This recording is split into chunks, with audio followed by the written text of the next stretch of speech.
quero meditar essa noite com você sobre a verdadeira Páscoa. Essa semana ela foi literalmente uma semana santa, uma semana de memorial.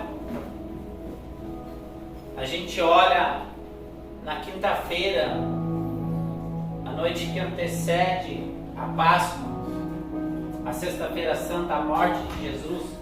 O que Jesus faz? Ele lava os pés dos seus discípulos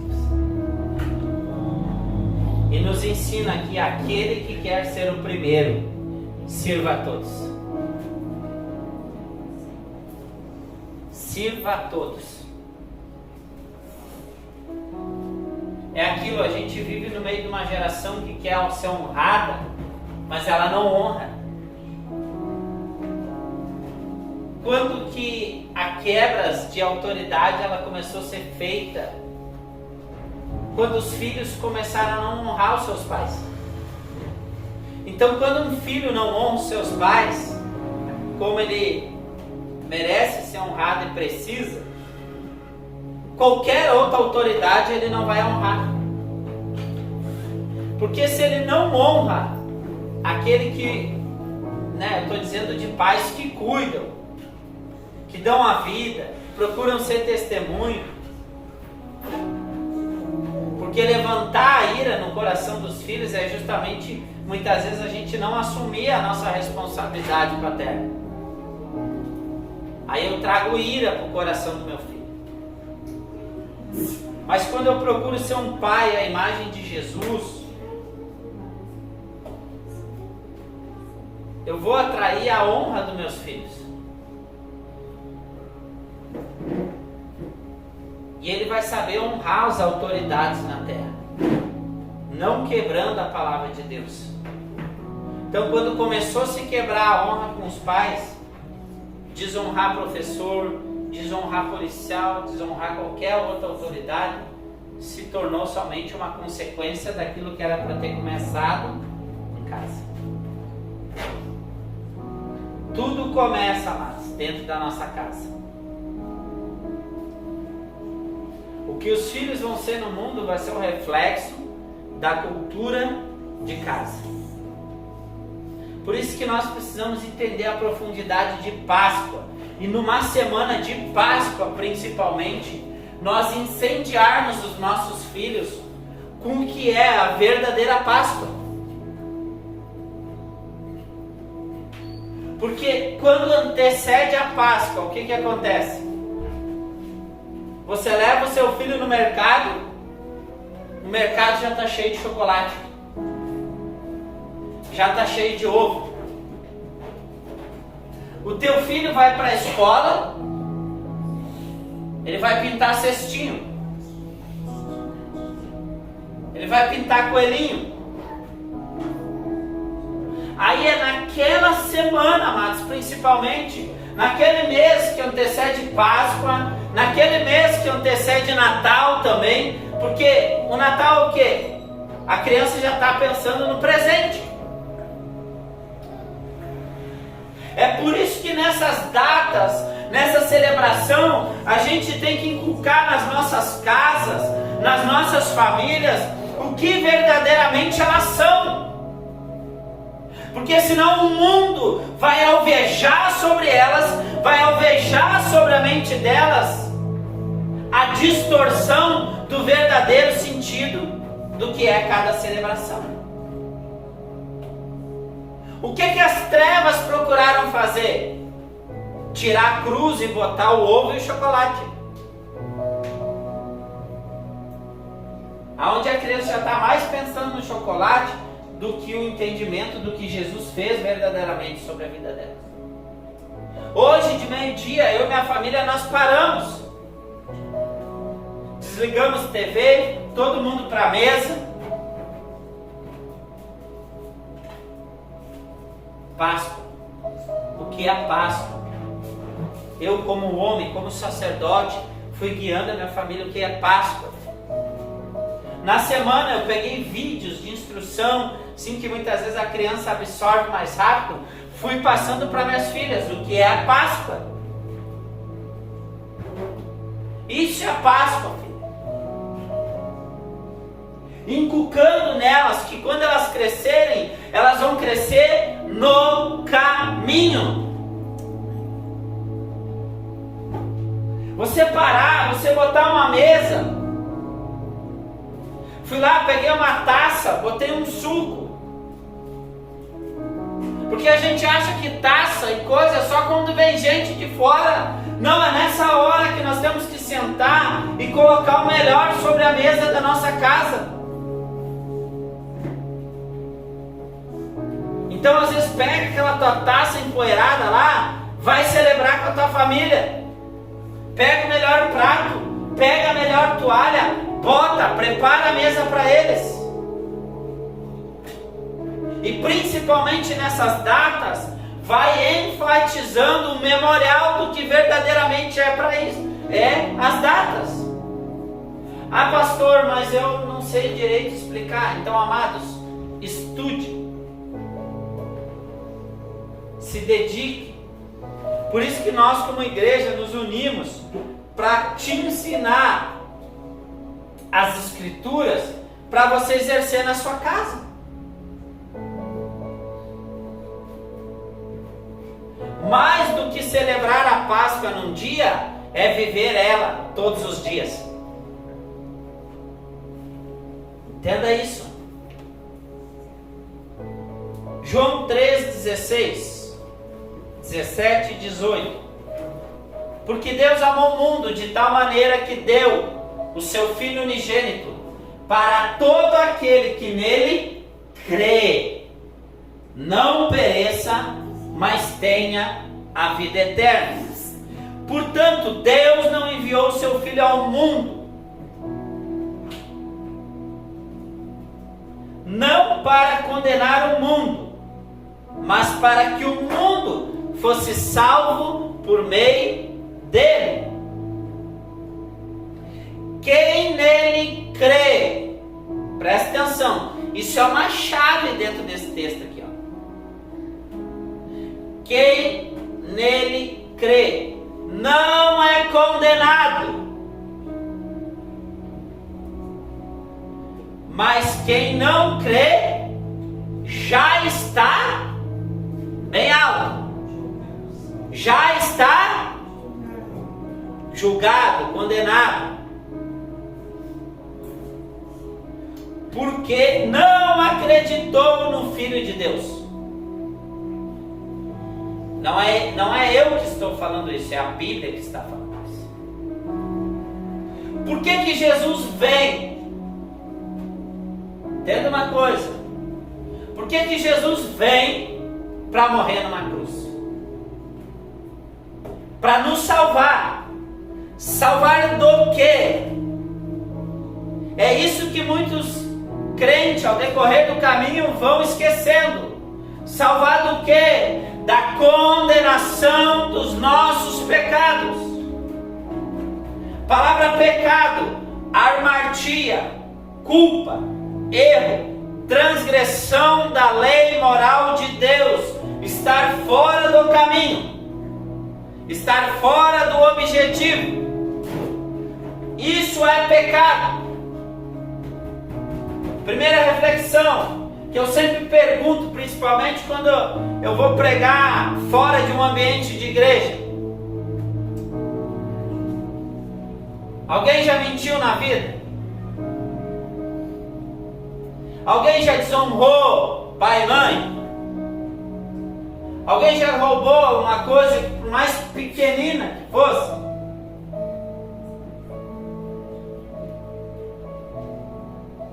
Alguém já viveu uma vida sem fosse para Deus? Só isso já mostra que nós precisamos de salvação, sermos salvos. Do que nós vamos sermos salvos? Não é do inferno. O inferno é o resultado, mas é da ira de Deus por causa dos nossos pecados. Porque quando nós somos salvos, eu e você temos paz com Deus. Paz com Deus. E nos conectamos com Deus novamente através de Jesus, o seu sacrifício e seu sangue derramado na cruz do Calvário. Por causa de Jesus, por causa da sua morte na cruz, nós temos paz com Deus. Porque Ele tomou sobre si as nossas dores, por suas pisaduras nós somos sarados. O castigo que nos traz paz, paz com quê? Com Deus, estava sobre Ele. Ele tomou o castigo que era para mim e para ti. E por causa disso, nós reconhecendo esse sacrifício, eu crendo que Ele morreu para me salvar, para me curar, para me libertar dos meus pecados e transformar minha vida, eu não pereço, eu tenho a vida eterna. Ninguém pode intermediar a nossa salvação a não ser Jesus. Tudo é por meio de Jesus e seu sacrifício. Tudo. Por isso que João 14:6 vai dizer: eu sou o caminho, eu sou a verdade, eu sou a vida, ninguém vem ao Pai a não ser por mim. Quando você crê em Jesus, quando você crê no seu sacrifício, na sua morte de cruz, você entra no caminho. No caminho você vai descobrindo as verdades de quem você é em Deus e de quem você não é. Então Deus vai começando a separar as mentiras a respeito de quem você é.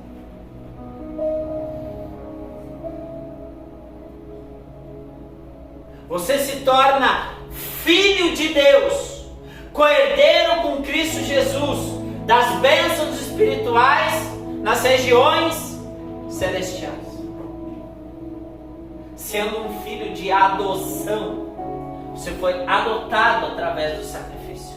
Eu e você não merecíamos a salvação.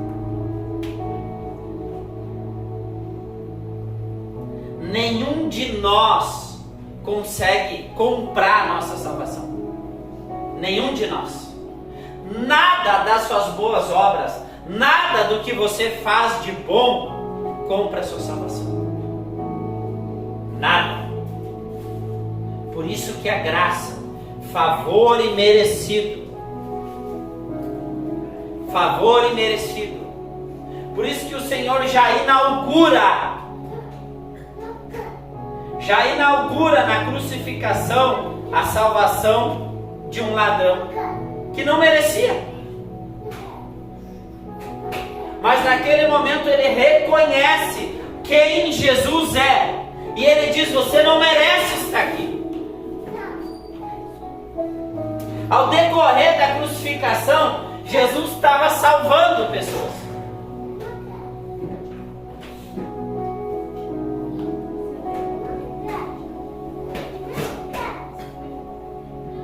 E quando Jesus está sendo crucificado, ele ainda olha para aqueles que o levaram para a cruz,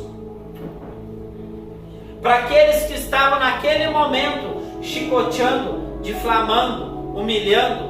Ele olha e diz ainda: perdoa-os, porque eles não sabem o que fazem. Mostrando para o mundo o que é verdadeiramente o amor sacrificial.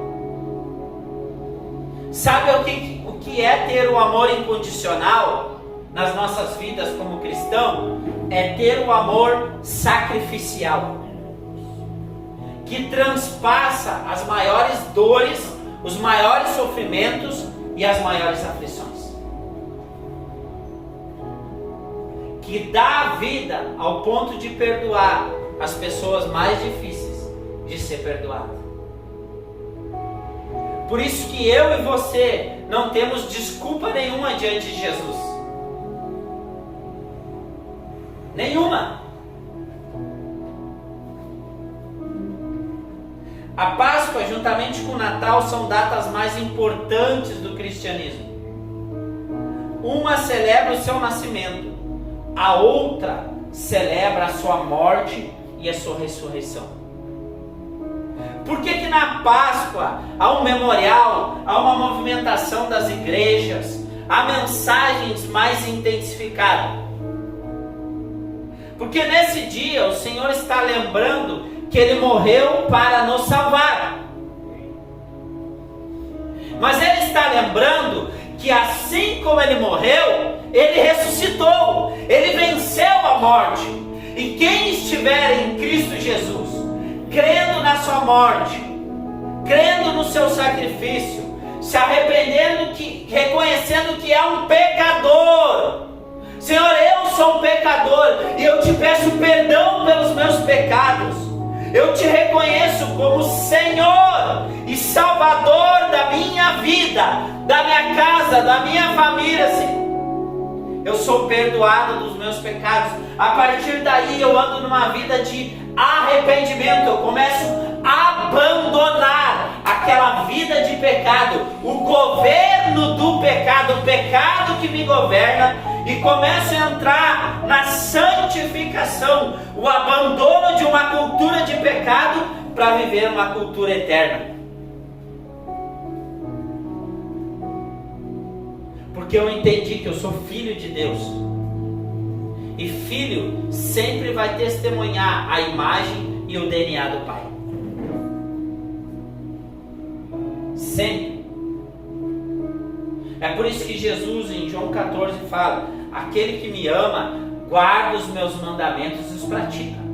Esse será amado do meu Pai, será morada. Eu habitarei nele e farei nele morada. Então você se torna uma reflexão dos céus.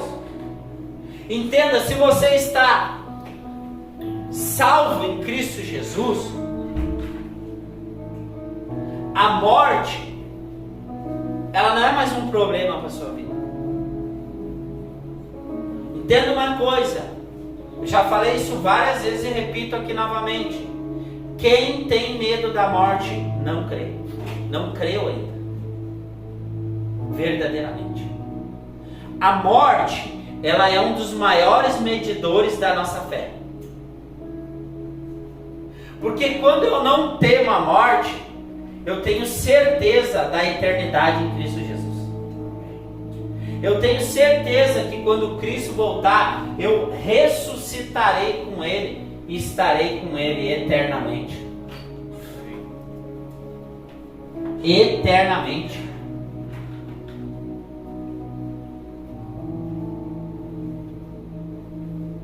Por isso que quando você vai num velório de uma pessoa salva, amados, eu já fiz muitos velórios, enterros,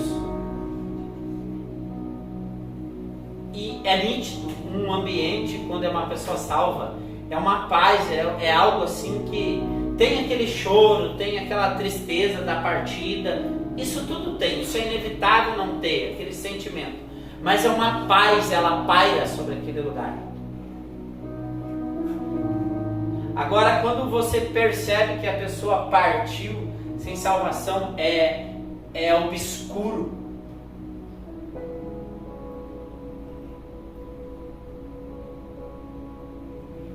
É um ambiente pesado.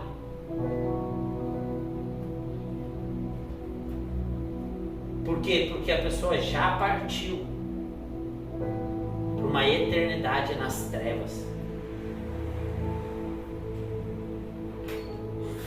Porque não reconheceu o sacrifício do Cordeiro. Entenda outra coisa, lembrando que aquilo que o inferno não consegue tirar, ele adultera.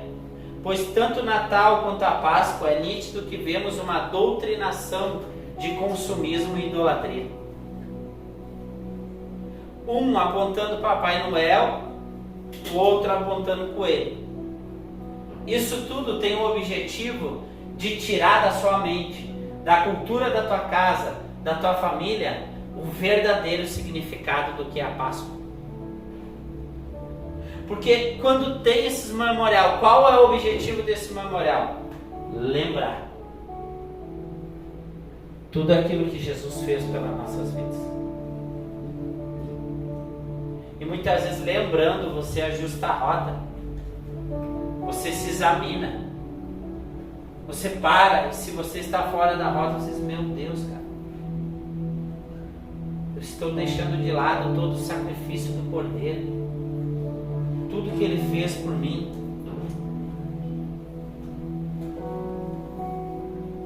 O que significa a Páscoa?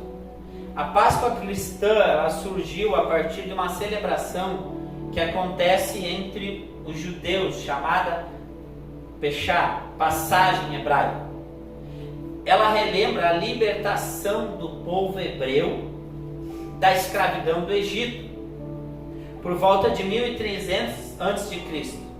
e é celebrada de acordo com o calendário judeu. A Páscoa para o cristão, ela traz um memorial da morte de Jesus, Cristo na cruz do Calvário, o quanto Ele padeceu, o quanto Ele sofreu naquela cruz, mas que Ele ressuscitou e que Ele venceu a morte.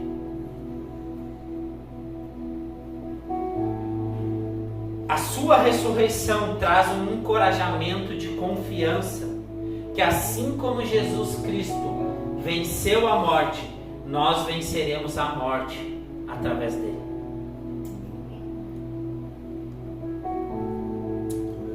A gente olha o povo do Egito sendo liberto, a gente olha o anjo da morte passando sobre aquele lugar, mas as casas que estava o sangue do Cordeiro não foram afetadas sobre esse lugar.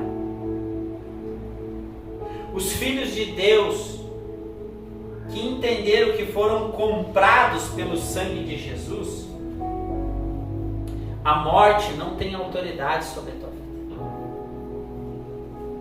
Ela não tem domínio para te levar para o Hades, para a sepultura dos mortos e te condenar eternamente. Porque Jesus, através do seu sacrifício, levou sobre si toda a condenação dos seus pecados. Então pare, entenda uma coisa: se você reconhece um pecado, pede perdão a Deus e abandona verdadeiramente esse pecado, você alcança a misericórdia de Deus. Então pare, eu quero abrir um leque aqui essa noite. Pare de viver naquele pecado de 10, 15, 20 anos atrás. Se você se arrependeu verdadeiramente, se você abandonou esse lugar, não viva com a tua mente nesse lugar. Seja liberto pelo amor e pelo sangue de Jesus. Viva, ande nessa verdade sobre tua vida, sobre tua casa, sobre tua família. Não fique preso na ofensa de 10, 15 anos atrás, do que os outros fizeram sobre tua vida, mas viva naquilo que Deus tem verdadeiramente. Por isso que Ele diz: eu sou o caminho, eu sou a verdade, eu sou a vida, Ele diz. Viva esse lugar, reconheça as verdades de Deus, reconheça o sacrifício de Jesus e faça valer a pena o sacrifício de Cristo. Faça valer a pena. E vai valer a pena transpassar todo e qualquer problema para seguirmos firmes em Cristo Jesus. Nenhum problema, nenhuma adversidade, nada é comparada com a glória de Deus que há de ser revelada. Essa leve e momentânea tribulação não há de se comparar com a glória de Deus.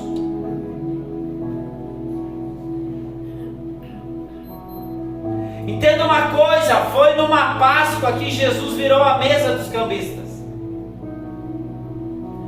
Foi na Páscoa que ele expulsou os mercenários da fé e disse: não façais da casa do meu pai uma casa de comércio. Amados, que eu e você não façamos de uma vida com Deus e da casa de Deus uma vida de comércio. Que eu e você, não pense agora em fulano, em Beltrano, em pastor, não. Olhe para dentro de você. Você é uma casa, uma morada de Deus. Mas não torne a sua fé, a sua vida com Deus, uma vida de comércio. Eu vou só se Deus me abençoar. Eu sigo firme só se Deus fazer. Não, mas se Deus não fazer isso, eu não. Não, amados. Tudo que Deus acrescenta ao decorrer do caminho é a sua bondade e a sua misericórdia.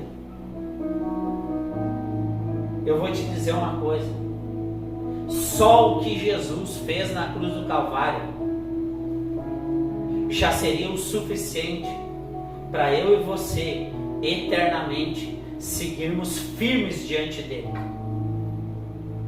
Só isso já é o suficiente. Mas Deus é tão grandioso, tão bondoso, que Ele ainda vem, nos abençoa, nos prospera, nos cura, nos transforma, molda a nossa vida, molda a nossa casa, literalmente nos transforma.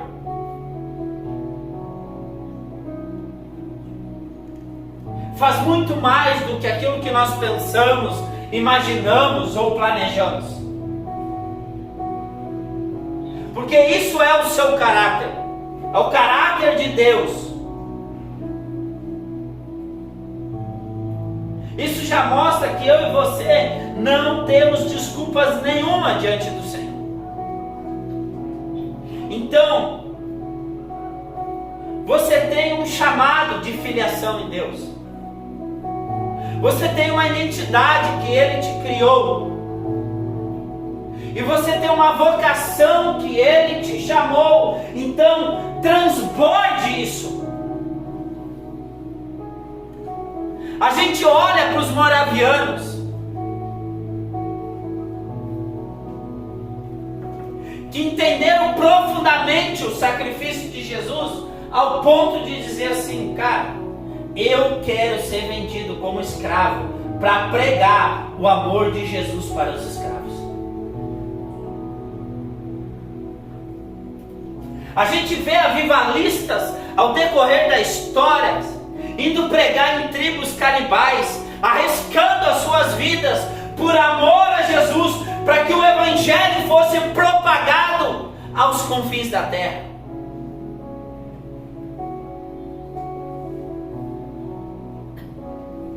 Homens que deram tudo para que o sacrifício de Jesus fosse valer a pena. A gente olha para os apóstolos, homens que foram martirizados, cerrados aos meios, crucificados, apedrejados, mortos com espadas, por causa da mensagem da cruz.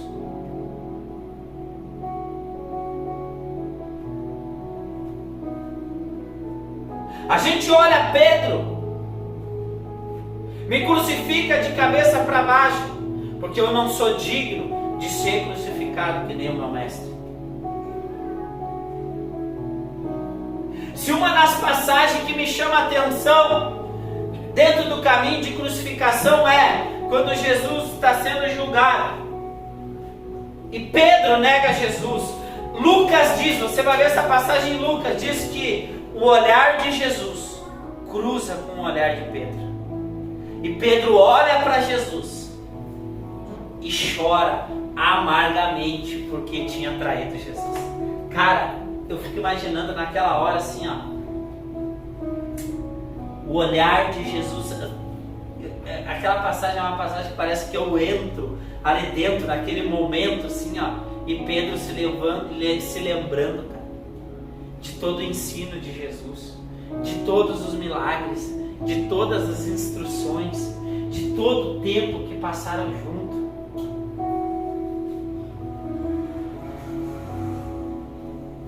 E ele chora, a Bíblia diz que ele chora amargamente.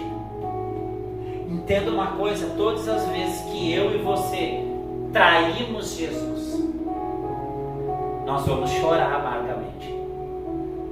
Agora, você consegue imaginar as pessoas que tiveram a oportunidade de salvação, de cura, de libertação, de transformação, chegarem lá no dia do juízo final? Você consegue imaginar amargamente, eternamente chorando?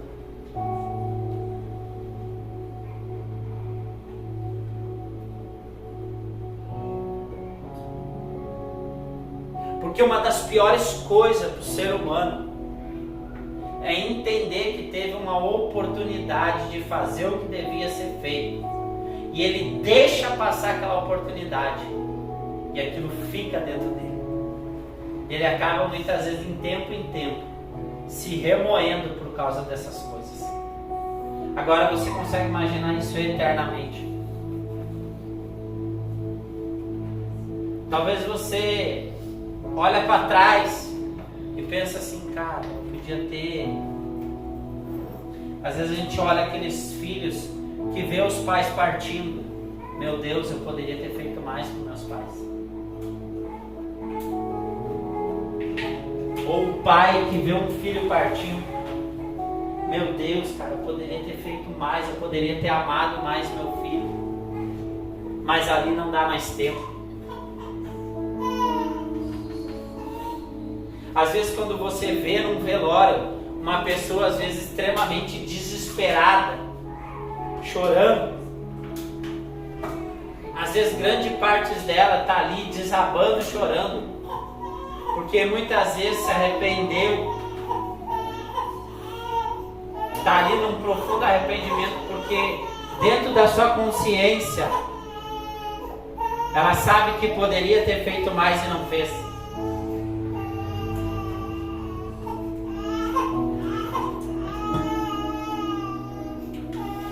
Continuando, foi na Páscoa que os discípulos lembraram: o zelo pela tua casa me consome.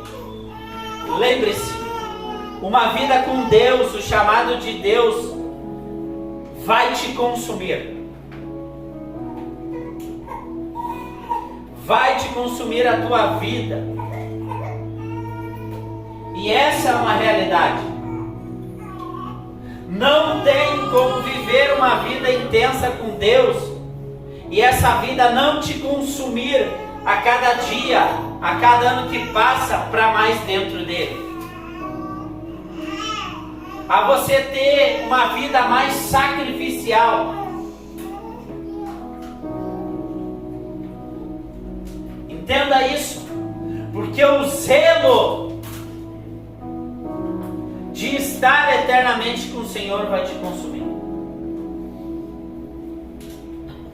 Jesus expulsa os cambistas, Jesus vira a mesa e os discípulos entendem essa realidade, o zelo pela casa. Por isso que quando nós fizemos o chamado do Senhor com zelo, entendendo a unidade da igreja, entendendo o chamado, zelando em fazer com excelência, com amor, com dedicação, para testemunhar as grandezas de Deus, isso vai me consumir. Isso vai me consumir, amados. Sexta-feira eu poderia estar em casa, num feriado, tranquilo, com os pés para cima, sereno, descansando. Mas o zelo pelo chamado do Senhor nos movimenta. Não que isso seja errado. Nós fomos para Teutônia, estar com outros irmãos, fomos alguns irmãos daqui, fomos lá, nos unimos, foi glorioso, amado, foi tremendo.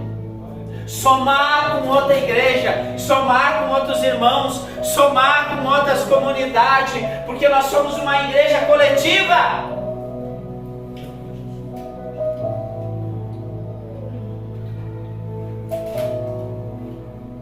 Investimos tempo, investimos recursos do nosso bolso e fomos lá.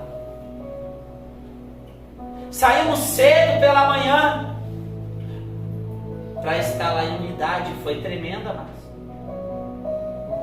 Foi tremendo. Então, o zelo pela glória de Deus e pela sua missão vai nos consumir.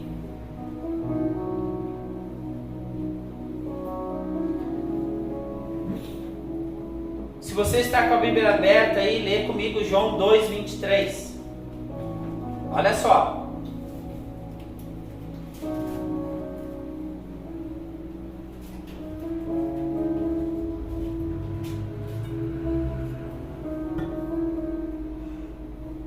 João 2:23 diz assim, ó: estando ele em Jerusalém, durante a festa da Páscoa, muitos, vendo os sinais que ele fazia, creram em seu nome. Mas Jesus não se confiava a eles, porque conhecia todos. Presta atenção nisso. Muitos podem estar celebrando a Páscoa, mas Jesus conhece cada coração, conhece os que são da sua confiança nesse dia. Você é uma pessoa confiável para que Deus te envie, para que Deus, através da sua vida, possa manifestar as boas novas do reino dos céus?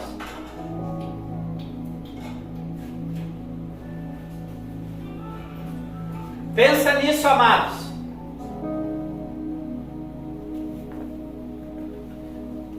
Nós temos que ter uma vida tão íntima com o Senhor ao ponto de sermos confiável para Ele se manifestar intensamente através de nossas vidas. Por isso, amados, deixa o Senhor quebrar o teu medo, tua insegurança,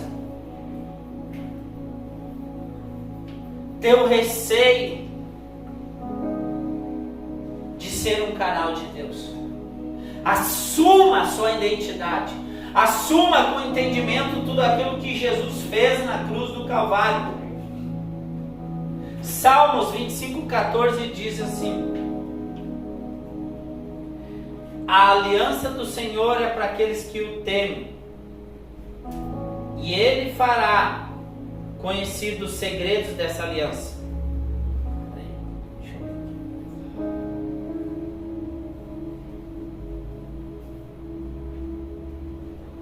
Eu amo esse texto, Salmos 25:14. A intimidade do Senhor, corrigindo, é para os que o temem, os quais Ele revelará os segredos da sua aliança. Entenda uma coisa: intimidade gera confiança.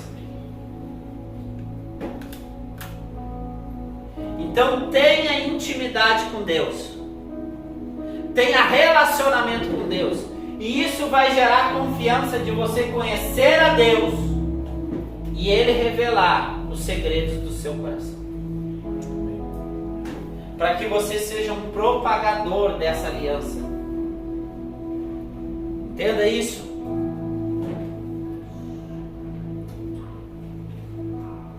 Lembrando, a Páscoa nos traz uma verdadeira reflexão que não existe viver uma vida com Deus sem sacrifício, sem renúncia e sem mortificação. Jesus mortificou a sua carne, renunciou para que eu e você fôssemos salvos.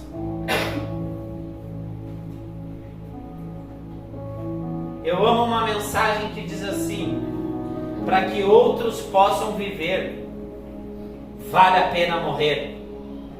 Por causa da morte de Jesus, nós temos vida. Por causa do seu sacrifício, nós somos salvos. Por isso que quando nós temos uma vida sacrificial, pessoas vão ser salvas, por causa do testemunho do amor de Jesus. Por causa de muitas vezes do sacrifício, do nosso comodismo, da nossa vida, pessoas ao nosso redor, nossos filhos, nossas casas, a geografia que nós vivemos, elas vão testemunhar de um caminho de salvação.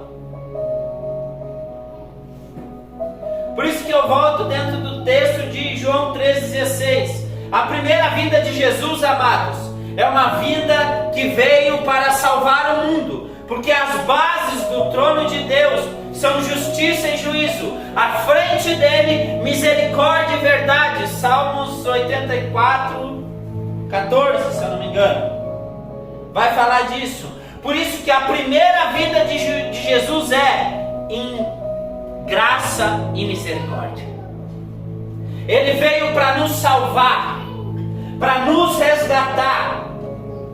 Mas a segunda vinda de Jesus é em justiça e juízo. Justiça para os salvos, justiça para os santos, trazendo redenção sobre a terra, trazendo a salvação dos seus filhos, a ressurreição dos mortos que estão salvos em Cristo Jesus para uma vida eterna, trazendo juízo sobre toda impiedade, condenação sobre aqueles que não creram no nome e no Filho de Deus, que não reconheceram o sacrifício de Jesus. Esses já estão condenados. Eles já estão condenados. Então o nosso papel como igreja é manifestar a mensagem da cruz, para trazer para o caminho da salvação, através da morte de Jesus, aqueles que estão condenados por causa dos seus pecados. Mas se eles se arrependerem dos seus pecados, eles terão a oportunidade, através da mensagem da cruz, de serem salvos.